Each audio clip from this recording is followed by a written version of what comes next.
Morning student, my name is Jayaprakash. आज मैं आपके लिए फिर से एक न्यू वीडियो लेकर आया हूं और पिछले टॉपिक में जो मैंने पोर्शन कवर कराया था आज मैं वहीं से कंटिन्यू करूंगा। अगर आपने पिछली वीडियो नहीं देखी है तो ऊपर आपको एक आई बटन शो हो रहा होगा, आप वहां से उन वीडियोस को डाउनलोड कर सकते हो। अदरवाइज साइंस विद जयप्रकाश नाम से भी मैंने एक प्लेलिस्ट क्रिएट कर रखी है, आप वहां से भी उन वीडियोस को डाउनलोड कर सकते हो। अब मैं आपका समय खराब ना करते हुए सीधा टॉपिक पर आता हूं। आज का टॉपिक वहीं से कंटिन्यू कर रहा हूं जहां से मैंने लास्ट टॉपिक फिनिश किया था। आज हम पढ़ेंगे जब किसी मेटल की रिएक्शन हम डाइल्यूट सल्फ्यूरिक एसिड से करते हैं। पिछला मैंने दूसरे HCl से बताया था, हाइड्रोक्लोरिक एसिड से। अब मैं आपको सल्फ्यूरिक एसिड से उसी रिएक्शन को बता रहा हूं। तो मेटल की जब dilute, DIL means dilute short में लिखा है, sulphuric acid, dilute sulphuric acid से जब किसी मेटल की रिएक्शन करेंगे तो आपको देखने को मिलेगा कि सेम जो भी मेटल की रिएक्शन कर रहे हैं उसी मेटल का आपको मेटल सल्फेट बनता हुआ दिखाई देगा और उसमें आपको हाइड्रोजन गैस रिलीज होती हुई दिखाई देगी। अब इसी के मैंने यहाँ पर एग्जांपल ले रखे हैं। सबसे पहला एग्जांपल है यहाँ पर, जब हम सोडियम की रिएक्शन किससे करेंगे, डाइल्यूट। ये कैसा हमारा dilute sulphuric acid.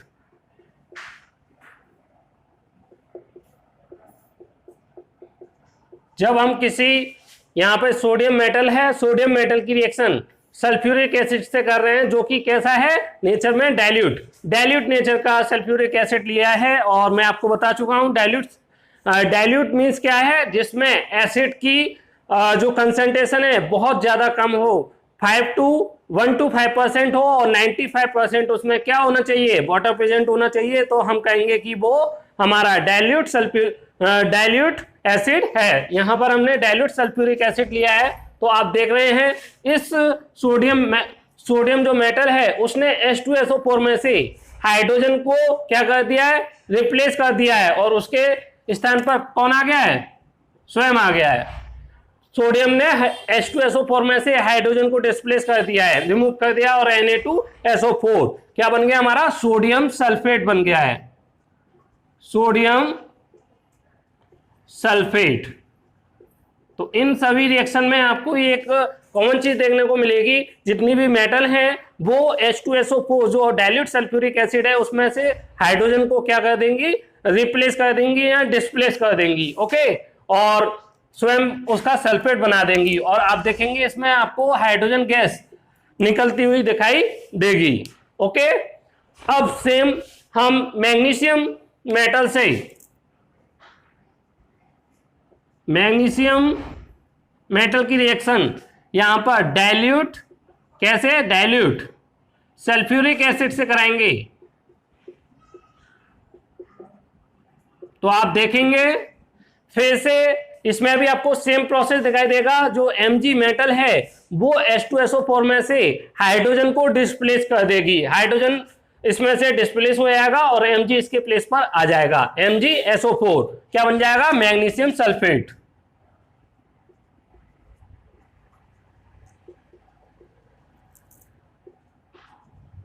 Magnesium sulphate आपको बनता हुआ दिखाई देगा और इसमें हाइड्रोजन गैस आपको रिलीज होती हुई दिखाई देगी। नेक्स्ट हम एल्यूमिनियम मेटल का देखेंगे। ये हमारी एल्यूमिनियम मेटल है। जब एल्यूमिनियम मेटल की रिएक्शन हम किससे कराएंगे, डाइल्यूट।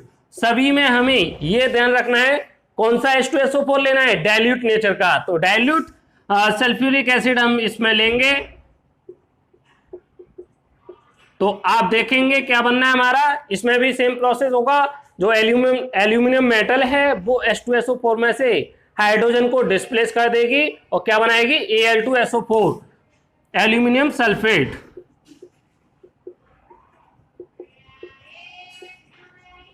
एल्यूमिनियम सल्फेट आपका बन जाएगा और क्या, हाइड्रोजन गैस इसमें से रिलीज होगी। इसी तरीके से जब हम जिंक है, जिंक की रिएक्शन किससे कराएंगे, डाइल्यूट सल्फ्यूरिक एसिड से कराएंगे।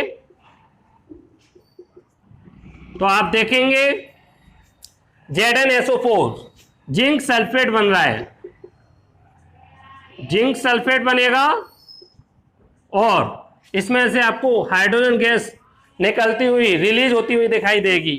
ओके, लेकिन जब आप कॉपर पे पहुंचोगे, कॉपर भी एक मेटल है, इन सभी में आप देख रहे हैं क्या हो रहा है, H2 गैस निकल रही है और उसका जो भी मेटल है उस मेटल का आपको सल्फेट देखने को दिखाई दे रहा है कि उस जिस भी मेटल से हम रिएक्शन करा रहे हैं डाइल्यूट सल्फ्यूरिक एसिड की, जिंक की रिएक्शन H2SO4 से करा रहा हूं, तो आप देख रहे हैं यहाँ पे डाइल्यूट सल्फ्यूरिक एसिड, हम जब डाइल्यूट सल्फ्यूरिक एसिड से जिंक की रिएक्शन करा रहे हैं तो जिंक सल्फेट आपका बन रहा है और हाइड्रोजन गैस उसमें से रिलीज हो रही है। लेकिन जैसे ही आप कॉपर पर पहुंचोगे, कॉपर भी हमारी एक मेटल है और आप उसकी reaction H2SO4 dilute H2SO4 means dilute sulphuric acid से कराएंगे आप, तो आप देखेंगे कोई भी रिएक्शन उसमें आपको होते हुए दिखाई नहीं देगी, कोई भी रिएक्शन नहीं होगी। इसलिए मैंने यहाँ पे लिखा है नो रिएक्शन, कोई भी रिएक्शन नहीं होगी, ना उसमें से आपको हाइड्रोजन गैस निकलती हुई दिखाई देगी। ऐसा क्यों? ये ऐसा इसलिए है बच्चों, ऐसा इसलिए स्टूडेंट्स, जो हमारी सोडियम, मैग्नीशियम, एल्यूमिनियम और जिंक हैं वो सभी आप देखेंगे रिएक्टिविटी सीरीज में, ये जितनी भी मेटल हैं सोडियम, मैग्नीशियम, एल्यूमिनियम और जिंक, ये सभी रिएक्टिविटी सीरीज में हाइड्रोजन से आपको एबव दिखाई देंगी, ऊपर दिखाई देंगी रिएक्टिविटी सीरीज में। अभी मैं कुछ देर बाद आपको यहाँ पे रिएक्टिविटी सीरीज कराऊंगा, आप वहां पर भी देख सकते हैं कि और पहले भी मैं रिएक्टिविटी सीरीज करा चुका हूं, और अगर आपने नहीं देखी है वो वीडियो तो ऊपर आपको एक आई बटन शो हो रहा होगा, वहां से आप उस वीडियो को देख सकते हैं। तो ये सभी जितनी भी मेटल है सोडियम, मैग्नीशियम, एल्यूमिनियम और जिंक, ये रिएक्टिविटी सीरीज में हाइड्रोजन के कंपेरिजन में ऊपर है, इसी वजह से। और मैंने आपको रिएक्टिविटी सीरीज में एक लाइन स्पष्ट रूप से बताई थी कि जितनी भी मेटल हमारी रिएक्टिविटी सीरीज में ऊपर है वो अपने से नीचे वाली मेटल को और हाइड्रोजन को उसके प्लेस से डिस्प्लेस कर देगी। इस वजह से जितनी भी सोडियम, मैग्नीशियम, एल्यूमिनियम और जिंक हैं ये H2SO4 में से हाइड्रोजन को डिस्प्लेस कर पा रही हैं। लेकिन आप कॉपर, जब आप कॉपर देखोगे तो कॉपर रिएक्टिविटी सीरीज में आपको हाइड्रोजन से नीचे दिखाई देगा, हाइड्रोजन से नीचे दिखाई, ये हमारा हाइड्रोजन है तो कॉपर हमारा यहाँ पे है, तो कॉपर हमारा हाइड्रोजन से नीचे होने की वजह से रिएक्टिविटी सीरीज में क्या होगा, क्यों ये लेस रिएक्टिव एलिमेंट है एज कंपेयर टू हाइड्रोजन, इस वजह से वो H2SO4 डाइल्यूट H2SO4 में से हाइड्रोजन को क्या नहीं कर पाता है, डिस्प्लेस नहीं कर पाता है। इस वजह से ये रिएक्शन आपको यहाँ होती हुई दिखाई नहीं दे रही है। रीजन समझ में आ गया? एक बार और रिपीट कर रहा हूं, जो हमारा कॉपर है वो हाइड्रोजन हमारा यहाँ पर है रिएक्टिविटी सीरीज में, तो कॉपर हमारा उससे नीचे है। रिएक्टिविटी सीरीज में कॉपर का नीचे होना क्या रिप्रेजेंट करता है कि कॉपर हमारा हाइड्रोजन के कंपेरिजन में लेस रिएक्टिव एलिमेंट है, और लेस रिएक्टिव एलिमेंट होने की वजह से वो हाइड्रोजन को H2SO4 डाइल्यूट H2SO4 में से डिस्प्लेस नहीं कर पाएगा। वो उतना एक्टिव पर्सन नहीं है कि वो अपने से ज्यादा एक्टिव पर्सन को डिस्प्लेस कर पाए। आपने वैसे भी देखा होगा नॉर्मली कोई हल्का पर्सन किसी हैवी पर्सन को डिस्प्लेस नहीं कर सकता, तो सेम प्रोसेस यहाँ पर है। कॉपर यहाँ पर लेस रिएक्टिव है और H2SO4 में जो हाइड्रोजन है वो कॉपर के कंपेरिजन में ज्यादा एक्टिव है और एक्टिव पर्सन है, इस वजह से कॉपर उसको डिस्प्लेस नहीं कर पा रहा है। ओके, इस वजह से ये रिएक्शन आपको होते हुए दिखाई नहीं देगी। ओके स्टूडेंट, अभी मैंने आपको बताया जो मेटल हैं, जब उन मेटल की reaction dilute H2SO4 mean dilute sulphuric acid से कराते हैं तो सेम मेटल के आपको सल्फेट देखने को मिलते हैं, मेटल सल्फेट, और हाइड्रोजन गैस रिलीज होती हुई दिखाई देती है और हाइड्रोजन गैस निकलती हुई दिखाई देती है। ओके, अब जब हम सेम मेटल्स की reaction HNO3 dilute HNO3 means dilute nitric acid से करेंगे तो आप देखेंगे हाइड्रोजन गैस रिलीज होती हुई दिखाई नहीं देगी, और प्रोडक्ट में आपको कभी कुछ मेटल्स के साथ में आपको नाइट्रोजन मोनोऑक्साइड बनती हुई दिखाई देगी, अदरवाइज आपको NO2 नाइट्रोजन डाइऑक्साइड गैस बनती हुई दिखाई देगी। मींस ये दो प्रोडक्ट या तो NO बनेगा या NO2 बनेगा, ये डिपेंड करेगा मेटल किस नेचर का है। कुछ मेटल के साथ आपको NO बनता हुआ दिखाई देगा और कुछ मेटल के साथ NO2 बनता हुआ दिखाई देगा। तो सबसे पहले यही देख लीजिए, जब हम मेटल की रिएक्शन HNO3 वो भी डाइल्यूट होना चाहिए ऐसे नाइट्रिक एसिड से करेंगे तो आपको या तो NO बनेगा और या फिर NO2 बनेगा, लेकिन इसमें H2 गैस मैंने क्रॉस कराया, मीन्स हाइड्रोजन गैस बनती हुई दिखाई नहीं देगी। और NO बनेगा कब और कब NO2 बनेगा, ये डिपेंड करेगा मेटल के नेचर पर, उसकी रिएक्टिविटी पर, उसके अकॉर्डिंग। ओके, अब ऐसा होता क्यों है कि इसमें हाइड्रोजन गैस नहीं बनती है? तो रीजन ये है, हाइड्रोजन गैस बनती है, इन रिएक्शंस में भी हाइड्रोजन गैस बनती है, लेकिन उसका रीजन ये है कि जो हमारा HNO3 है, HNO3 is a strong oxidising agent. ये हमारा बहुत ज्यादा स्ट्रॉन्ग ऑक्सीडाइजिंग एजेंट है, और ऑक्सीडाइजिंग एजेंट होने की वजह से जो H2 बनती है वो ऑक्सीजन से रिएक्ट करके क्या बना देती है? H2O, वाटर बना देती है। ओके, तो ये इसमें प्रोसेस होता है। H2 गैस इन रिएक्शंस में भी बनती हुई आपको दिखाई देगी, लेकिन जो ऑक्सीडाइजिंग एजेंट होने की वजह से वो किस में कन्वर्ट हो जाएगी? H2O, वाटर में कन्वर्ट हो जाती है। इस वजह से इसमें H2 गैस रिलीज होती हुई दिखाई नहीं बनती, इनिशियल लेवल पर बनती है, लेकिन वो जैसे ही बनती है तुरंत HNO3 ऑक्सीडाइजिंग एजेंट होने की वजह से उसको H2O में कन्वर्ट कर देता है। ओके, तो ये था इसका रीजन। क्यों आपसे पूछा जा सकता है कि H2 गैस बनती है या नहीं बनती? बनती है, लेकिन फाइनल स्टेज पर आपको बनती हुई दिखाई नहीं देगी, क्योंकि इनिशियल स्टेज पर ही HNO3 उसको क्या कर देगा? H2O में कन्वर्ट कर देगा। ओके, अब लेकिन दो मेटल हमारी नेचर में ऐसी हैं जो dilute, very very dilute HNO3 से अगर रिएक्शन कराते हैं तो उसमें प्रोडक्ट बनते हुए आपको दिखाई देंगे, जैसे कि ये मैग्नीशियम और ये मैग्नीस और मैग्नीशियम, दो ऐसी मेटल हैं जो आपको नेचर में very dilute HNO3, very very dilute, बहुत बहुत ज्यादा डाइल्यूट HNO3 से जब हम रिएक्शन करेंगे नाइट्रिक एसिड से,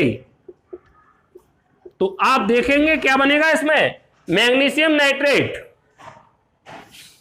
इसमें आपको MgNO3 आपको बनता हुआ दिखाई देगा, MgNO3 का होल स्क्वायर प्लस H2, इसमें H2 गैस रिलीज होती हुई आपको दिखाई देगी। ओके, मींस ये दो ऐसी रिएक्शन है जिनमें आपको hydrogen gas release final stage पर भी रिलीज होती हुई दिखाई देगी, ऐसा।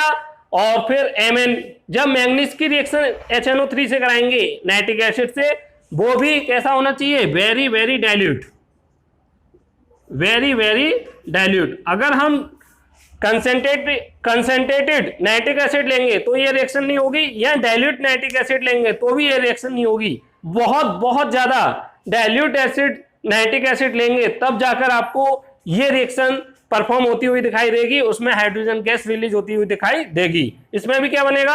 MnNO3, magnesium nitrate. और ये हमारा क्या बन गया? ये मैग्नीज है बच्चों, sorry, manganese nitrate. Okay, magnesium nitrate ये बन गया आपका। अब ये आपकी रिएक्शंस हो गई। अब मैं आपको एक्वा रेजिया बताऊंगा, और इसमें एक और बता दे रहा हूं, इसमें हाइड्रोजन गैस बनने का क्या रीजन है जबकि इनमें नहीं बन पा रहा था। इसका रीजन ये है, जब हम उसको वेरी वेरी डाइल्यूट कर देते हैं HNO3, तो very very dilute HNO3 is a weak oxidising agent. ये पॉइंट आपको नोट कर लेना है कि जब हम HNO3 को बहुत ज्यादा डाइल्यूट कर देते हैं, तो बहुत ज्यादा डाइल्यूट होने की वजह से उसकी ऑक्सीडाइजिंग जो कैपेबिलिटी होती है, ऑक्सीडाइजिंग कैपेबिलिटी, वो रिड्यूस हो जाती है। जैसे जैसे हम किसी एसिड को डाइल्यूट करते जाएंगे उसकी ऑक्सीडाइजिंग कैपेबिलिटी रिड्यूस होती चली जाती है, और इसको हमने बहुत ज्यादा वेरी वेरी बहुत ज्यादा हमने डाइल्यूट कर दिया, जिसकी वजह से उसकी ऑक्सीडाइजिंग जो कैपेबिलिटी है वो रिड्यूस हो गई है, जिसकी वजह से जो हाइड्रोजन गैस बननी है वो उसको वाटर में कन्वर्ट नहीं कर पा रहा है। एक बार और, जब हम डाइल्यूट जो नाइट्रिक एसिड था हम उसको और ज्यादा डाइल्यूट कर देंगे नेचर वाइज, उसमें और वाटर मिक्स कर देंगे, तो आप देखेंगे कि उसकी जो कैपेबिलिटी है ऑक्सीडाइजिंग कैपेबिलिटी वो रिड्यूस हो चुकी है, जिसकी वजह से जो गैस हाइड्रोजन इनिशियल लेवल पर बन रही थी वो उसको वाटर में कन्वर्ट नहीं कर पा रहा है, जैसे यहाँ पे उसने वाटर में कन्वर्ट कर दिया था। ओके, क्योंकि यहाँ पे उसकी ऑक्सीडाइजिंग क्षमता कैपेबिलिटी ज्यादा थी, लेकिन जब हमने उसको बहुत ज्यादा डाइल्यूट कर दिया नेचर में तो उसकी कैपेबिलिटी ऑक्सीडाइजिंग वाली रिड्यूस हो गई। ओके, अब मैं आपको नेक्स्ट टॉपिक कराने जा रहा हूं एक्वा रजिया। जा रहे हैं एक्वा रजिया। एक्वा रजिया एक इंपॉर्टेंट टॉपिक है जो 1 से 2 नंबर में आपसे पूछा जाता है और बहुत ही सिंपल टॉपिक है। और चलिए अब हम स्टार्ट करते हैं। What is aqua Razia? Aqua Razia हमारा क्या है? अगर हम कंसंट्रेटेड HNO3 का एक पार्ट लें, एक पार्ट अगर हम कंसंट्रेटेड HNO3 लें और 3 पार्ट हम किसके ले लें? कंसंट्रेटेड HCl, और उसका एक फ्रेश मिक्सचर तैयार करें, यहाँ एक सॉल्यूशन तैयार करें, तो आप देखेंगे एक सॉल्यूशन प्रिपेयर्ड होगा। उस सॉल्यूशन या मिक्सचर का नाम हमने क्या रखा है? एक्वा रजिया। ओके, तो ये एक मिक्सचर है जो कि कंसंट्रेटेड एसिड से मिलकर बनता है, और इनमें भी 2 ही आप एसिड देखने को मिलेंगे, एक HNO3 और एक HCl। तो जब हम it is a freshly prepared mixture in which 1 part of concentrated HNO3, HNO3 क्या है हमारा? Nitric acid. Nitric acid means जब हम किसी एक फ्रेश मिक्सचर तैयार करें जिसमें एक पार्ट हम किसका लें? कंसंट्रेटेड नाइट्रिक एसिड का लें, is used while 3 part concentrated HCl hydrochloric acid, hydrochloric acid, और 3 पार्ट हम किसका लें? हाइड्रोक्लोरिक एसिड, वो भी कैसा? कंसंट्रेटेड, और दोनों को मिक्स करें और एक फ्रेशली जो मिक्सचर तैयार होगा उस मिक्सचर को हम क्या बोलेंगे? एक्वा रजिया। अब इसका यूज क्या है? तो इसका यूज क्या है? जो जितनी भी मेटल हैं उनको हमें डिजोल्व करना होता है कई पर्पस के लिए, तो उन पर्पस के लिए जब हमें डिजोल्व करना है तो ये इजीली डिजोल्व नहीं होती हैं, तो उसके लिए हमने जितनी भी मेटल्स हैं उनको डिजोल्व कर पाए उसके लिए एक लैब में सॉल्यूशन प्रिपेयर किया गया, उसको बोला गया एक्वा रजिया।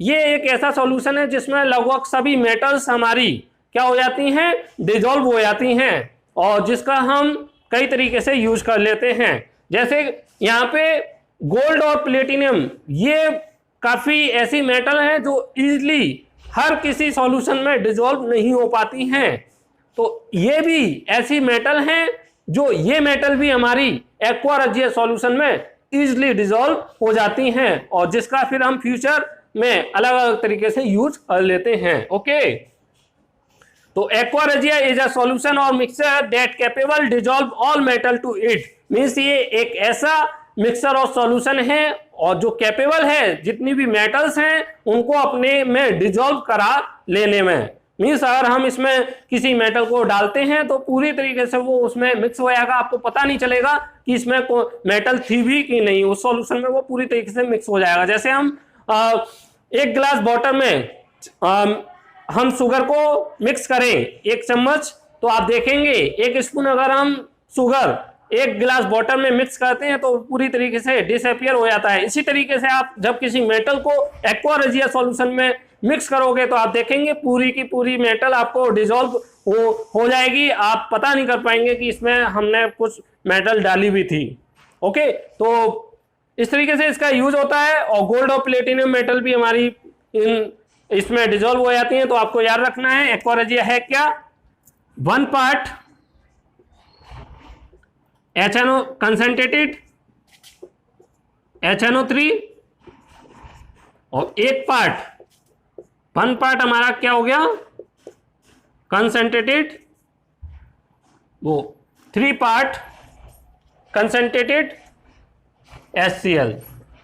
ओके, कंसंट्रेटेड का मीन्स क्या है? यहाँ पर ऐसा एसिड जिसमें वाटर की प्रेजेंस ना के बराबर हो, लगभग 95 to 98 या फिर 100% भी हो सकता है, जिसमें पूरा प्योरली 95 to 98 या 100% क्या हो, एसिड हो।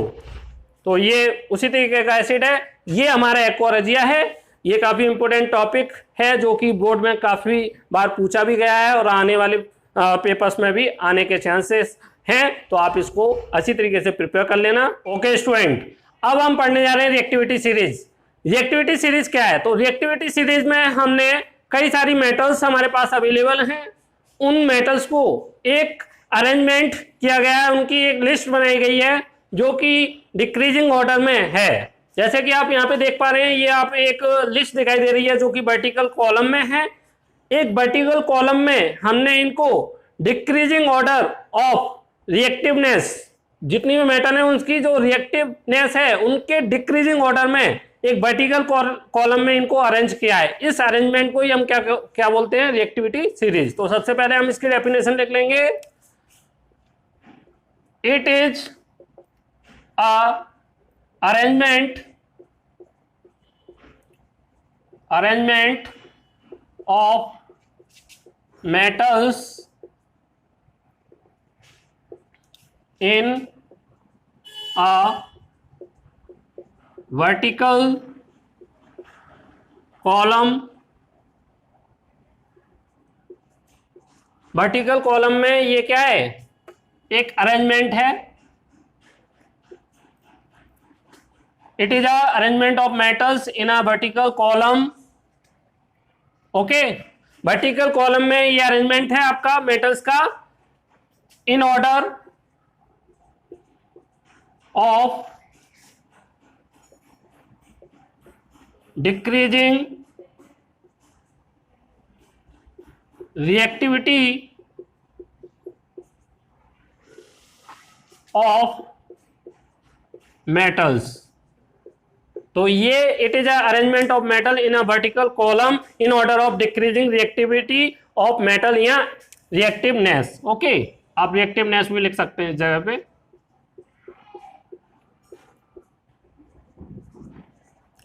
तो अब आप समझ चुके हो रिएक्टिविटी सीरीज क्या है। रिएक्टिविटी सीरीज एक ऐसी अरेंजमेंट है जिसमें हमने मेटल्स को उनके रिएक्टिवनेस के डिक्रीजिंग ऑर्डर में लगाया है, वो भी वर्टिकल कॉलम में। तो यहां पर ये जो मेटल्स हैं आप देख रहे हैं किस ऑर्डर में लगी है, डिक्रीजिंग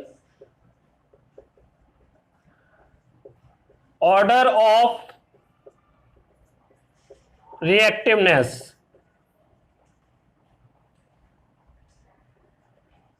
ओके, रिएक्टिवनेस। अब आप देख रहे हैं सबसे ऊपर आपको कौन सी मेटल दिखाई दे रही है, ये वाली, क्या नाम है इसका, पोटेशियम। पोटेशियम हमारी मोस्ट रिएक्टिव मेटल है इस रिएक्टिव सीरीज में, और सबसे लीस्ट रिएक्टिव इस वाली जो इनमें दिखाई दे रहा है, कौन दिखाई दे रहा है, ये AU, least reactive metal.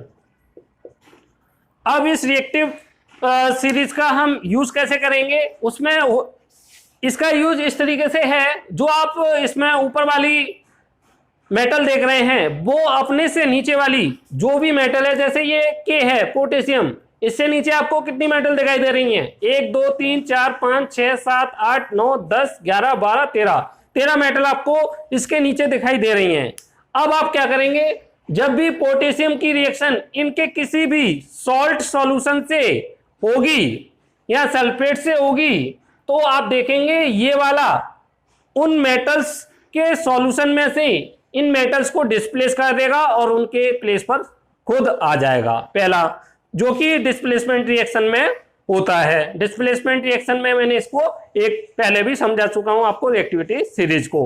Okay, तो जो भी मेटल आपकी रिएक्टिविटी सीरीज में टॉप पर है वो अपने से नीचे वाली मेटल्स को उनके सल्फेट या सॉल्ट सॉल्यूशन में से डिस्प्लेस कर देगी। पहला यूज। दूसरा यूज ये है, जो ऊपर हाइड्रोजन से जितनी भी मेटल ऊपर है, हाइड्रोजन से ये वाली मेटल हमारी, ये सब जितनी भी मेटल है यहां से यहां तक, K से Pb तक आप देख रहे हैं हाइड्रोजन से ऊपर हैं रिएक्टिविटी सीरीज में, ऊपर होने का मतलब ये है, ये जितनी भी मेटल हैं वो हाइड्रोजन को डिस्प्लेस कर सकती हैं, इनमें वो कैपेबिलिटी है कि ये हाइड्रोजन को डिस्प्लेस कर दे। जैसे H2SO4, अभी लास्ट रिएक्शन देखी थी हमने, HNO3 वाली देखी थी और H2SO4 वाली देखी थी, उन सभी रिएक्शन में हो क्या रहा था, H2 डिस्प्लेस हो रहा था। H2 गैस कैसे रिलीज हो रही थी, क्योंकि जो सॉल्ट सल्फेट सॉल्यूशन थे वो, उनमें जो मेटल थी वो मेटल आप देख रहे हो रिएक्टिविटी सीरीज में हाइड्रोजन से, आप देखेंगे जो भी मेटल से रिएक्शन कराई थी हमने Na, Mg, कैल्शियम के, तो वो किससे, हाइड्रोजन से रिएक्टिविटी सीरीज में ऊपर है। इस वजह से वो उन सल्फेट सॉल्यूशन में से क्या कर पा रहे थे, हाइड्रोजन को डिस्प्लेस कर पा रहे थे, इस वजह से हाइड्रोजन गैस रिलीज हो रही थी। ओके, तो एक हमारा ये यूज हो गया, तो ये यूज है हमारे। तो top metal can displace other metals, other bottom metals या below, other below metal to it। अपने से जो भी नीचे हैं तो वो टॉप मेटल अपने से नीचे वाली मेटल्स को क्या कर सकती है, डिस्प्लेस कर सकती हैं। दूसरा, जो भी हाइड्रोजन से एबव हैं, metals that are above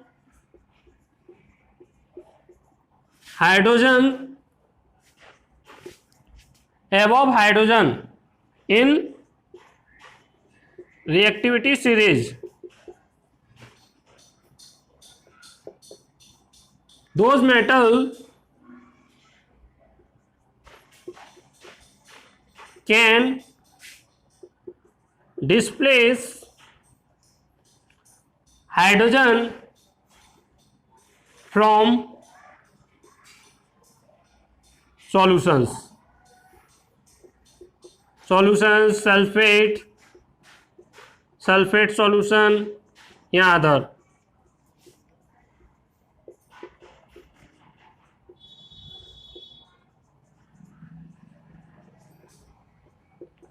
okay, तो जो भी मेटल हमारी हाइड्रोजन से आपको ऊपर नजर आ रही हैं वो इनके सॉल्यूशन से हाइड्रोजन को डिस्प्लेस कर सकती है। तो ये हमारे इसके यूज हो गए। ओके, तो ये रिएक्टिविटी सीरीज आप काफी अच्छी तरीके से समझ चुके हैं, और किस तरीके से इसको लर्न करना है उसके लिए भी मैं एक स्पेशल वीडियो बना चुका हूं, how to learn reactivity series. तो उसके लिए आपको ऊपर एक आई बटन शो हो रहा होगा, आप वहां से उस वीडियो को डाउनलोड कर लीजिएगा। ओके, तो अब आप समझ चुके हैं रिएक्टिविटी सीरीज क्या है, किस तरीके से ये यूज होगा। अब इसमें एक ये हाइड्रोजन हमारी डिस्प्लेस कर पा रहे हैं, जो मेटल एबव हैं हाइड्रोजन से वो नीचे वाली मेटल्स को, ऊपर वाली मेटल जो हाइड्रोजन से ऊपर है वो उसको डिस्प्लेस कर पा रही हैं। लेकिन जो हाइड्रोजन से आप नीचे देख रहे हैं, कॉपर, Hg, Ag और Au, ये हाइड्रोजन से आपको नीचे दिखाई दे रही है रिएक्टिविटी सीरीज में। इस वजह से कॉपर, Hg, Ag और Au हाइड्रोजन को डिस्प्लेस नहीं कर सकते हैं, हाइड्रोजन को उसके प्लेस से डिस्प्लेस नहीं कर पाएंगे। क्यों? क्योंकि ये लीस्ट रिएक्टिव हैं और ये हाई रिएक्टिव हैं। अब ये डिस्प्लेस हो ही क्यों पाता है, किस वजह से ये डिस्प्लेसमेंट हो पाता है, तो आप सबसे पहले एक स्क्रीनशॉट ले लीजिए इसका। चलिए, आपने स्क्रीनशॉट ले लिया होगा, अब मैं इसको रिमूव करता हूं।